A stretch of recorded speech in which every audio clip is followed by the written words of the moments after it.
Welcome to the show. Oh, now we're live. All right, so welcome to the show. It's the Future Freedom. I'm your host, Scott Horton, and my permanent guest is Jacob Hornberger. Hi, Jacob. Hey, Scott. How are you doing tonight? Doing great. Great to be here with you. Good to have you here. Okay, so the deal is this is our new show for Liberty.me. We'll be here every Thursday night, and Jacob is the founder and president of the Future Freedom Foundation. I'm sure you guys, almost all of you, are very familiar. They've been around. I mean, he's been a libertarian since way back. They've been an institution since 1989, and he's got an entire stable of great writers there. They have a monthly journal that they put out that's also called the Future Freedom, and that's James Bovard, Anthony Gregory, Wendy McElroy, of course Jacob himself, was including Sheldon Richman, a whole lot of stuff by him, and Richard Ebling and Scott McPherson, and on and on and on, a ton of really great libertarian writers there, of course, at FFF. And that website, fff.org, is just an absolute trove. I mean, they've got the archives, again, going back decades. So highly encourage people to check that site out for the libertarian take on every single thing ever. It's all there, including all the wars and everything else. And Jacob, of course, himself is a great libertarian and a great enemy of the national security state, which is very important to yours truly. And this is something that we've talked about before, Jacob, but I think is probably a good way to introduce you to the audience. For those not familiar, there's an essay that Murray Rothbard wrote back in, I think in the 1990s, I guess it could have been earlier, called Do You Hate the State? Oh, I think it may have been the 70s or something. I don't know. Anyway, he was saying, I prefer a radical minarchist to a conservative anarchist any day. And he was attacking the utilitarian case for anarchy. That anarchy would work really, really well if we would just let there be a free market, but no reason why we ought to want anything to work well. That kind of thing. And Murray said, a real libertarian hates injustice. That's why we're here, okay? Because we can't stand it, because it ain't right, and we're here to fix it and make it right. That's it. And so if that's not what you're doing here, then forget it. And but then some of us draw a line. We draw lines in different places. And I know you're a minarchist and a constitutionalist, and yet obviously a radical and obviously focused always with your priorities on the very worst things about what our government is doing to us in descending order there. So I wonder if you could speak to that a little bit. I think that's a good way to introduce you and sums you up very well as far as from what I know of you over all these years. And I wonder if you could speak to that a little bit of why you're not just a hardcore anarcho-capitalist radical like the rest of us. You're a radical, but you stop at constitutionalism. Why is that? Yeah, well, it's a matter of asking myself, what is the role of government in a free society? That's the fundamental question. That's the question that, in my opinion, every American should be asking. Because obviously there are so many different potential answers. Liberals say the role of government is to play a role in charity, make people good, make people caring, on pain of putting them in the penitentiary if they don't pay their taxes that go to the welfare state. Conservatives feel the same way. The role of government, they say, is to invade other countries and effect regime change operations and so forth. Put people in a jail for ingesting substances that they say are harmful. Well, as I was discovering libertarianism, I realized that none of these are legitimate functions of government. And so how do I determine that? What is a legitimate function of government? Well, that raises the libertarian non-aggression principle. That is, that it's wrong to initiate force against another person. It's wrong to murder, it's wrong to rape, steal, burglarize, commit fraud. Anything that infringes on the rights of someone else, that's no good. But other than that, as long as your conduct is peaceful, you should be free to do whatever you want. So a free society is one in which people are free to engage in any peaceful activity, even if it's irresponsible, immoral, destructive, self-destructive, dangerous, as long as their conduct is peaceful. So people are free to ingest drugs, climb mountains, skydive, do whatever they want as long as their conduct is peaceful. Now the question is that does this presuppose a certain governmental framework? And that's really the difference between the anarchists and the minarchists. that the minarchist says the free society presupposes a certain monopoly framework on the employment of force. That you need to have this governmental structure punishing the murderers and the rapists and the thieves and the burglars, while the anarchist says, well, no, the free market is so good that you can have the free market generate the framework itself. The minarchist would say, no, that's not possible. If you don't have the framework, you're not going to have a free society. Now, if we take, for example, the case of an accused murderer, I would say 98%, I think anarchists would agree with this, 98% of anarchists, of people in society, are basically good people. They're not murderers, they're not rapists, they're not thieves, they're not burglars. You go to a mall and most people are behaving themselves. They're not stealing, they're not assaulting other people. So it's a basically, fair and just society. Now there's a few shoplifters, there's a few muggers. Let's say that that's like 2%. I don't know what the exact number is, but let's just say it's 2% of society. I want, and I think most people want, those 2% to be slammed away in a jail. Like if they murder somebody, I want that murderer in jail. Now I want to give him due process. I want to let him have a jury trial, let him go through all the proper procedures, right to counsel. But once he's ultimately convicted, I want him in jail. And that's the big benefit of the minarchist paradigm, is that when somebody commits a crime, the 98% have put together a governmental structure that says, we're coming after you. In the anarchist society, they fight for the right of the 2% to have their own judicial system, because by necessity, anarchism says everybody can compete in the provision of judicial services. You can't stop somebody from competing in the provision of judicial services under anarchy. So that means that every accused murderer, the 2% have just as much right to establish their own judicial system as the 98%. Well, once you arrive at that, how do you determine whose judgment is going to prevail? For example, in this case right now where this lady, this clerk in Kentucky, is refusing to comply with the federal court order on granting licenses to same-sex couples, she has a final judgment against her from the monopoly state and specifically the federal jurisdiction. Federal jurisdiction is predominant in this case. It has ordered all state officials to issue those licenses. She says, I'm not going to comply with your order. And she's refused to comply with the monopoly state's order. So what does the monopoly state do? Well, here you see the force of government. I mean, this is the real force of government. This is where the rubber meets the road. U.S. Marshals go, I don't know if this actually happened, but I assume it did. U.S. Marshals go and arrest her using force. If she resists that, she's going to be pretty much in the hereafter, because she doesn't have as much force as those U.S. Marshals do. Suppose she had her own defense force and her own judicial system that said, no, we rule in her favor. Well, now you got two conflicting jurisdictions. Which one's going to prevail? Which judgment should prevail? Well, I can tell you that the judgment that's going to prevail is with the defense force that's the stronger force. If the federal government comes with marshals and they encounter a band of state police, all the federal government's going to do is call the 82nd Airborne Division in.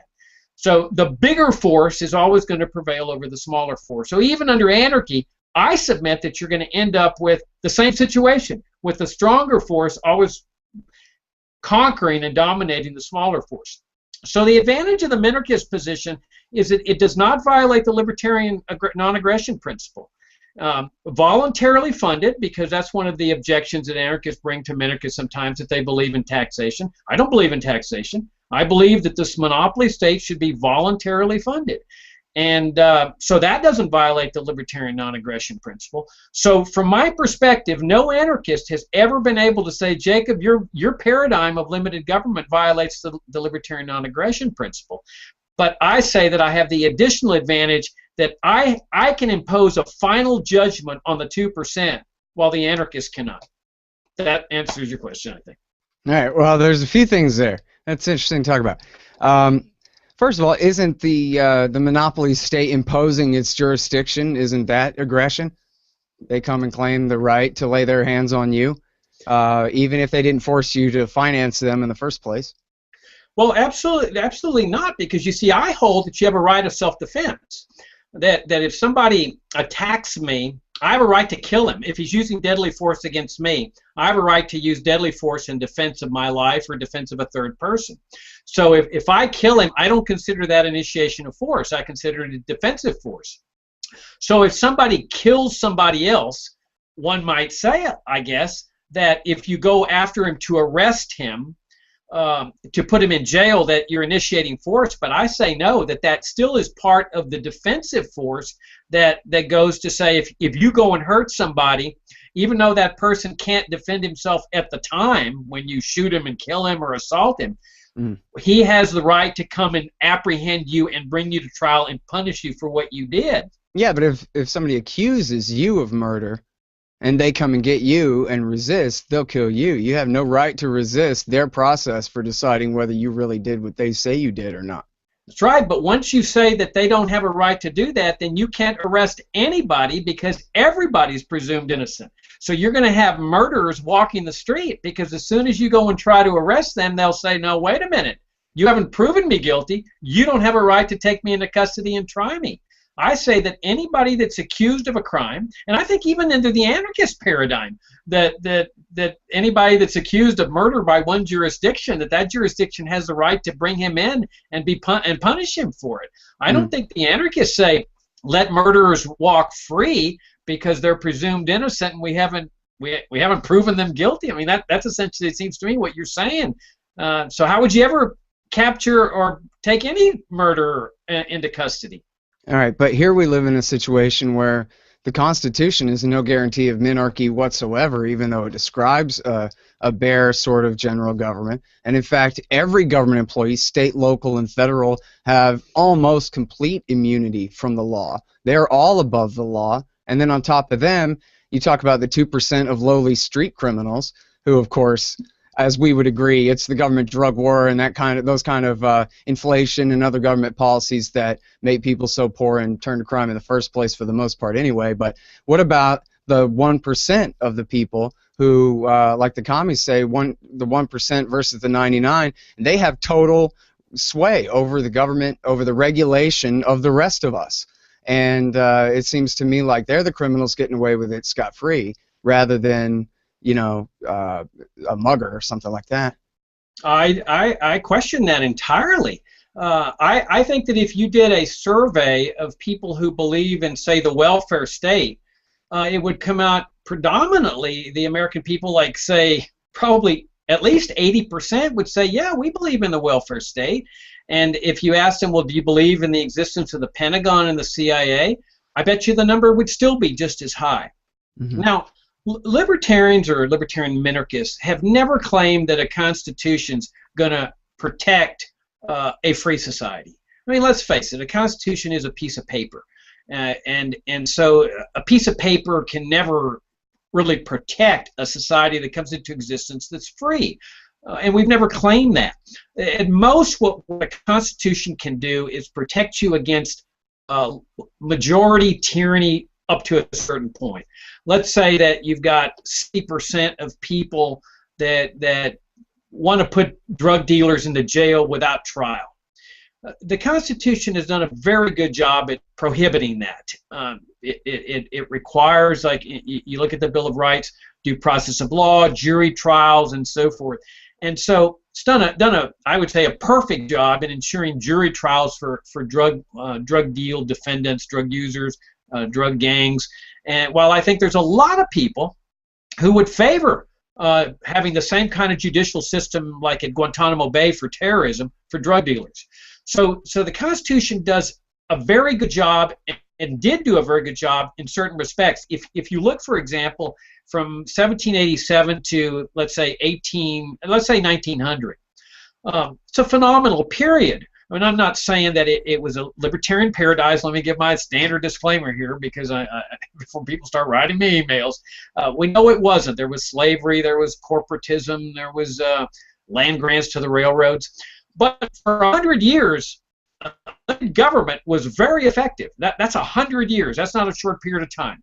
You had no Social Security, no Medicare, no Medicaid, no central bank, Federal Reserve, no paper money, no gun control, no drug laws, no public schooling to think of. Or to refer to. There was a little bit of public schooling in Massachusetts and compulsory attendance laws. There was very few economic regulations, no immigration controls. Now, that was an example of limited government operating for over 100 years. Well, what happens? How come all of a sudden we have this huge welfare warfare state? And so anarchists sometimes say to me, Jacob, it just shows you that minarchy doesn't work. Well, it worked for over 100 years. You say it didn't work.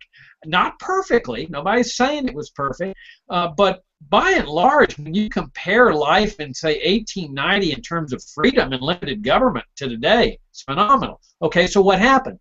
Well, perspectives change among people. And they did change among the American people. The progressives started coming in with their ideas of minimum wage laws and Social Security and public schooling.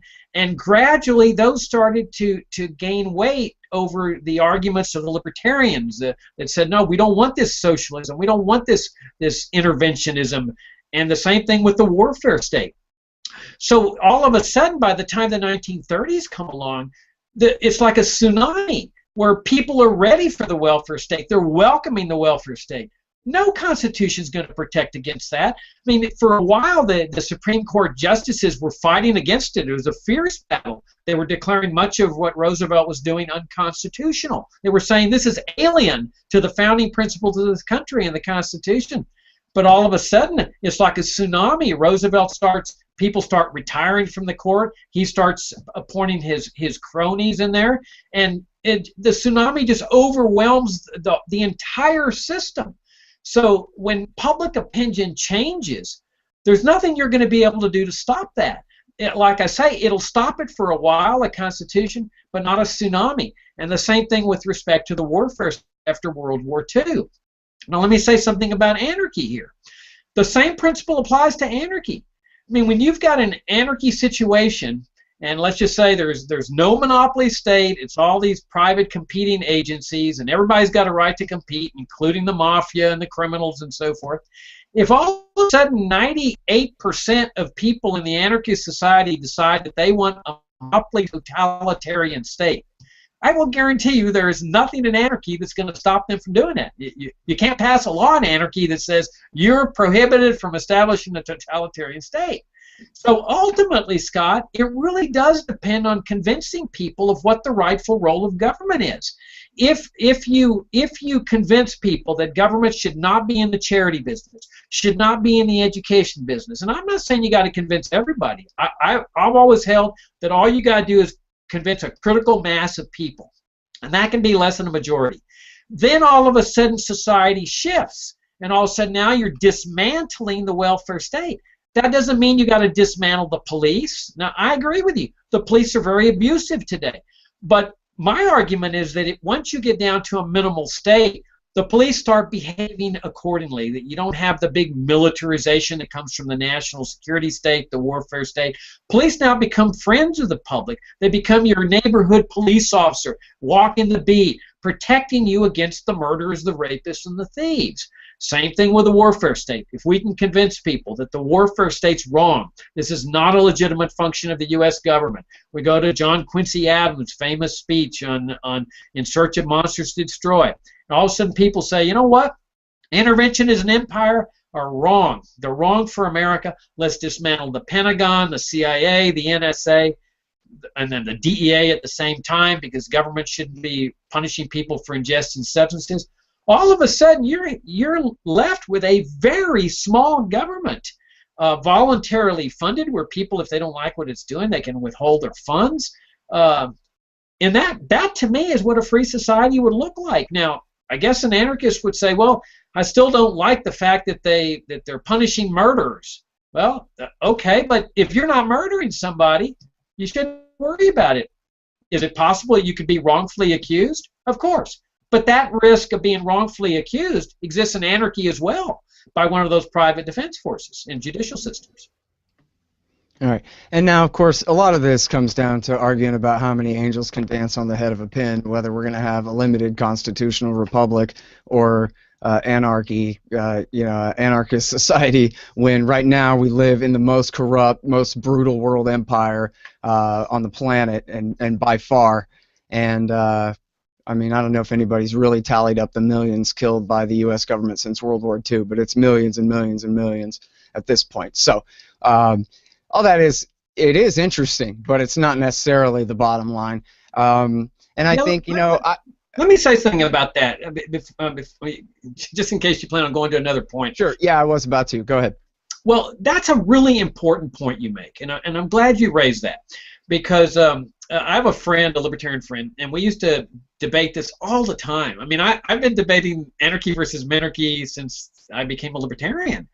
When I first went to FEE as program director in 1987, the first thing I did in the summer seminar, much of the consternation of the old FEE guard there, were very unhappy with what I did. At the summer seminars, I organized anarchy versus limited government debates. So I've been debating this a long time, but as my friend and I once said, let's get down to the limited government state, to the night watchman state, and then we'll battle over whether to privatize him or not. Because there is such a monumental problem out there in terms of the gigantic welfare state and the warfare state that it really behooves us as libertarians, whether minarchists or anarchists, to keep our eyes focused on that. I mean, there's nothing more that the totalitarian, tyrannical state would love to do than to see libertarians fighting all the time. Now, I think these debates are fun, they're enjoyable, and especially late-night sessions at seminars and stuff, but we should never lose sight of the fact that our ultimate aim is the free society. We can do a lot for freedom by dismantling the drug war, the warfare state, Social Security, the welfare state, the Pentagon, the NSA, and so forth, leaving an apparatus that anarchists still won't be happy with, but then we'll debate that at the time. Yeah, well, and certainly, we can start with all the very worst stuff first. The world empire, the torture, the prison without trial, the stuff that, according to the mythology, we left back in the age of the barbarians, but apparently have brought with us into the 21st century here. And so this is actually what I was going to get to, which is you put immigration at the very top of that list of priorities, right up there with the warfare state and the rest of it. And I really have not done so. I know it's important. It just hasn't been important enough to me really to become a major interest of mine. But, my friend and yours, Anthony Gregory, was pointing out to me about just the unlimited brutality of the American immigration system, all the people that are held in federal pens, all across the Southwest, Texas and west from here, and how Obama has deported more people than George W. Bush ever did, maybe twice as many or something like that. And it's just this huge issue. And yet at the same time, of course, we got Donald Trump and Bernie Sanders are protectionist on this issue. They want to protect American business from foreign competition, and they want to protect American workers from immigration competition. And people are dying to hear this right now. Just as you said about the 1930s, we're in an economic crisis, and people are just absolutely eating this up more than anything else about Donald Trump and Sanders both. And so there's a real concern here of regular people, Jacob, and if you say it's misplaced, you got to make a very convincing argument, apparently, because they're pretty convinced that building a Great Wall of Texas is what's going to solve this problem here.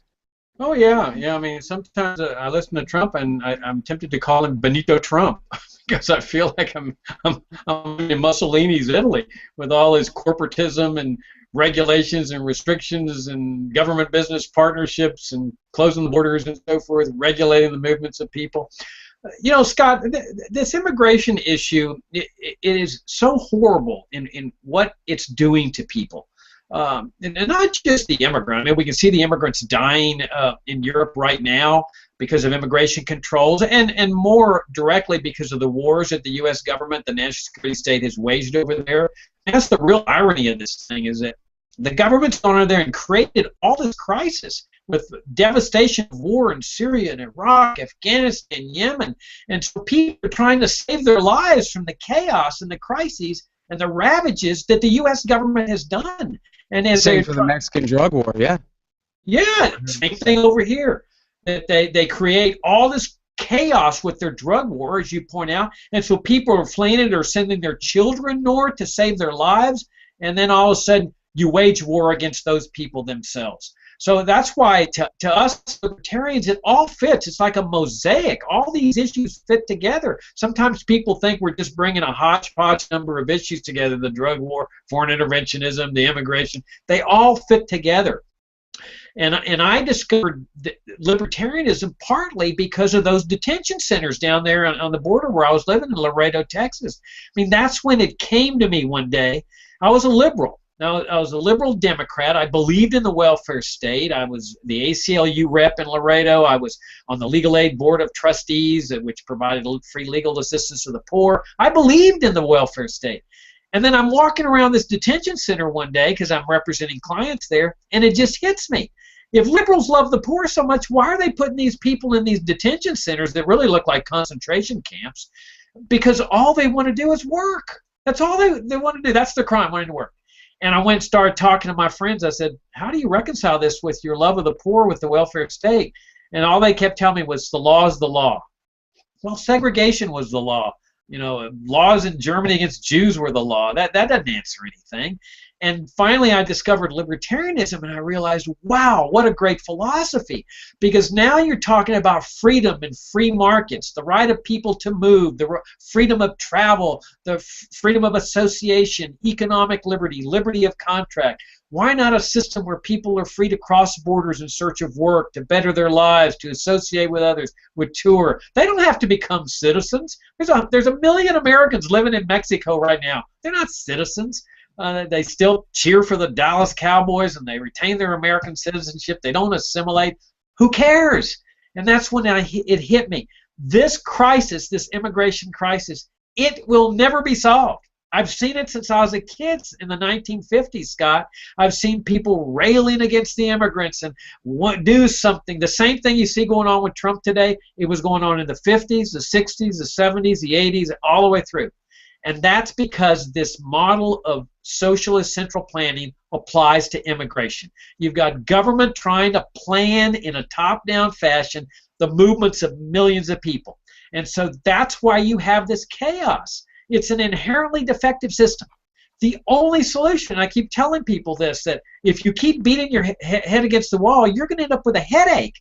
And the only way to get rid of that headache is to stop beating your head against the wall.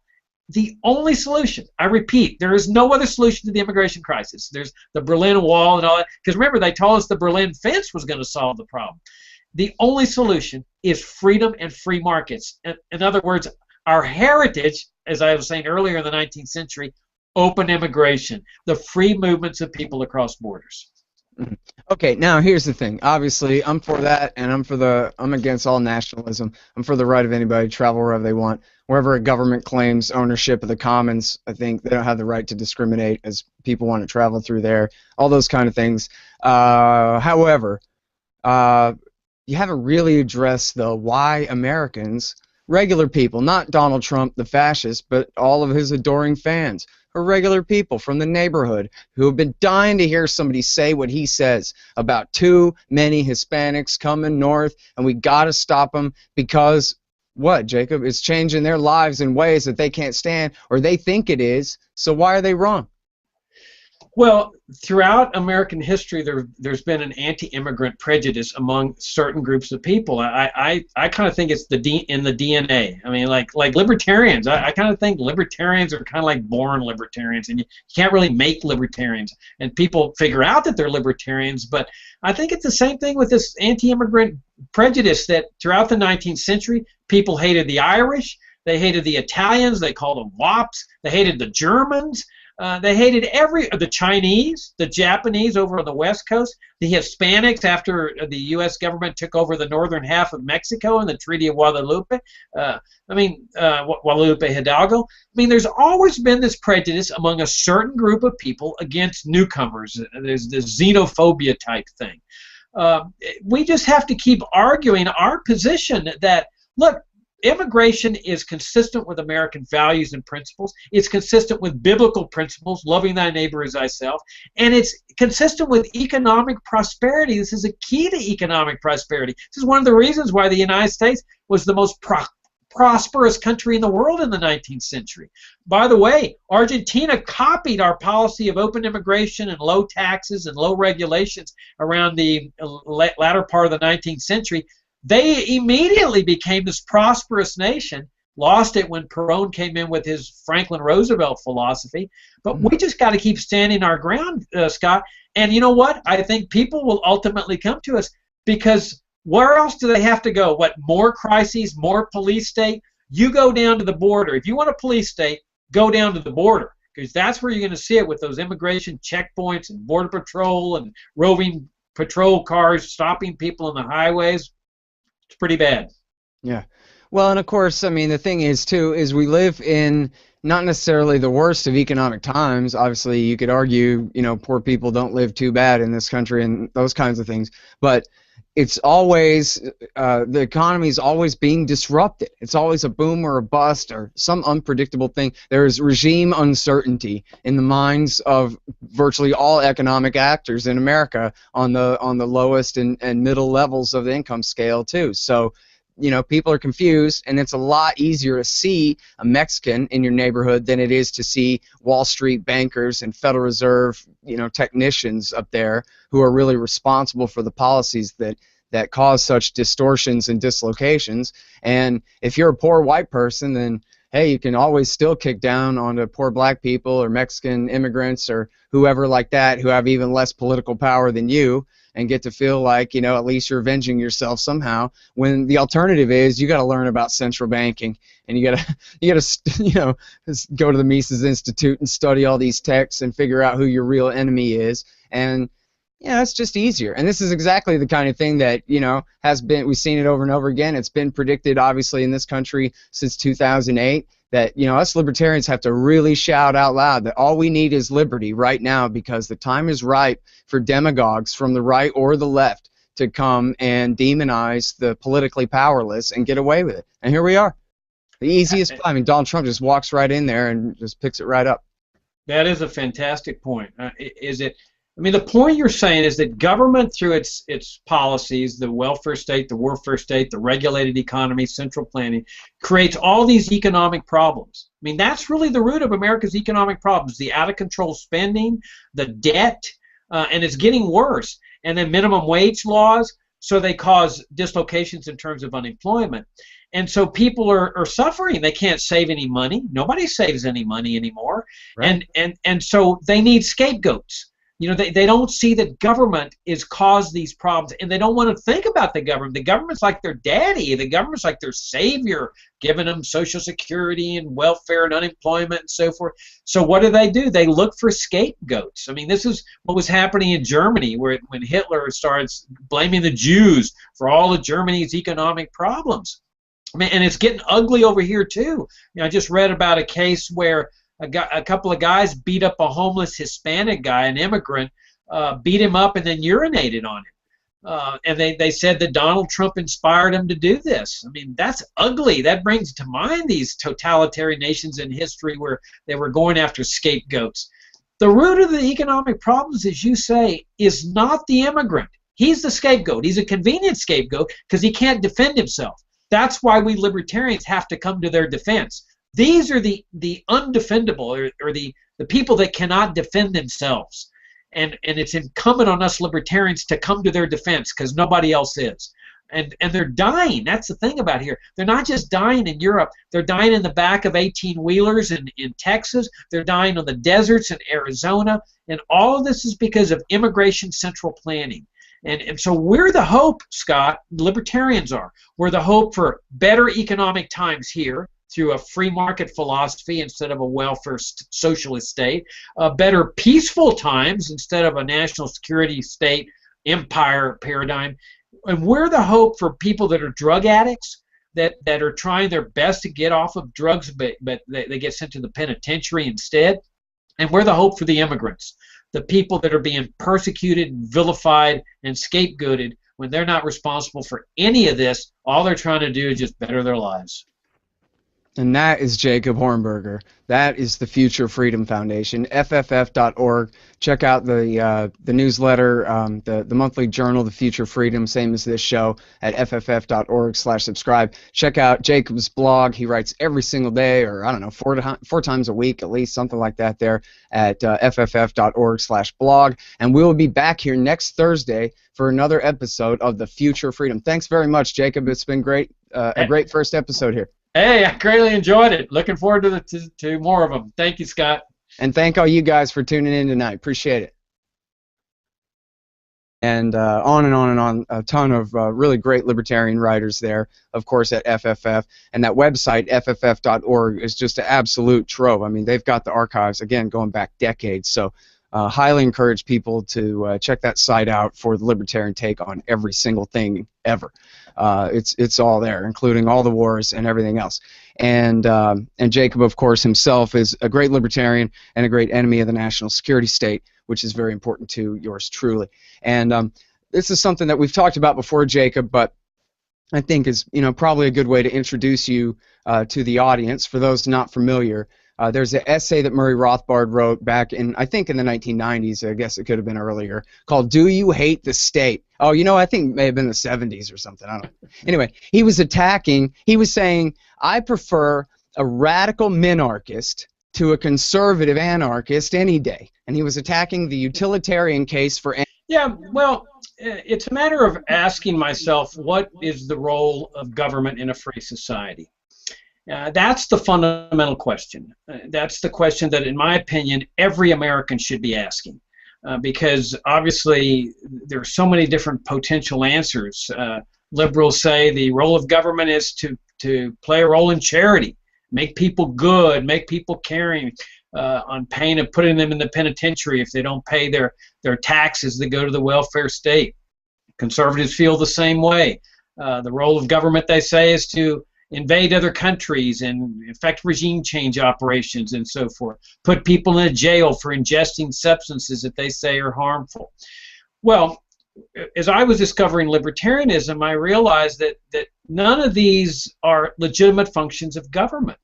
And so how do I determine that? What is a legitimate function of government? Anarchy. That anarchy would work really, really well if we would just let there be a free market, but no reason why we ought to want anything to work well, that kind of thing. And Murray said, a real libertarian hates injustice. That's why we're here, okay? Because we can't stand it, because it ain't right, and we're here to fix it and make it right. That's it. And so if that's not what you're doing here, then forget it. And but then some of us draw a line. We draw lines in different places, and I know you're a minarchist and a constitutionalist, and yet obviously a radical and obviously focused always with your priorities on the very worst things about what our government is doing to us in descending order there. So I wonder if you could speak to that a little bit. I think that's a good way to introduce you and sums you up very well as far as from what I know of you over all these years. And I wonder if you could speak to that a little bit of why you're not just a hardcore anarcho-capitalist radical like the rest of us. You're a radical, but you stop at constitutionalism. Why is that? Welcome to the show. Oh, now we're live. All right, so welcome to the show. It's The Future Freedom. I'm your host, Scott Horton, and my permanent guest is Jacob Hornberger. Hi, Jacob. Hey, Scott. How are you doing tonight? Doing great. Great to be here with you.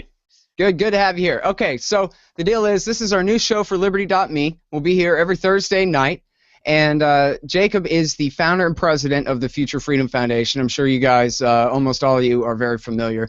They've been around. I mean, he's been a libertarian since way back. They've been an institution since 1989, and he's got an entire stable of great writers there. They have a monthly journal that they put out that's also called the Future Freedom, and that's James Bovard, Anthony Gregory, Wendy McElroy, of course Jacob himself, was including Sheldon Richman, a whole lot of stuff by him, and Richard Ebling and Scott McPherson.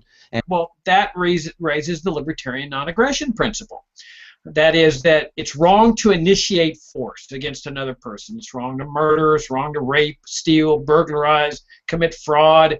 Anything that infringes on the rights of someone else, that's no good. But other than that, as long as your conduct is peaceful, you should be free to do whatever you want. So a free society is one in which people are free to engage in any peaceful activity, even if it's irresponsible, immoral, destructive, self-destructive, dangerous, as long as their conduct is peaceful. So people are free to ingest drugs, climb mountains, skydive, do whatever they want as long as their conduct is peaceful.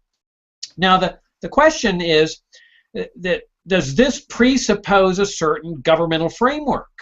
And that's really the difference between the anarchists and the minarchists. That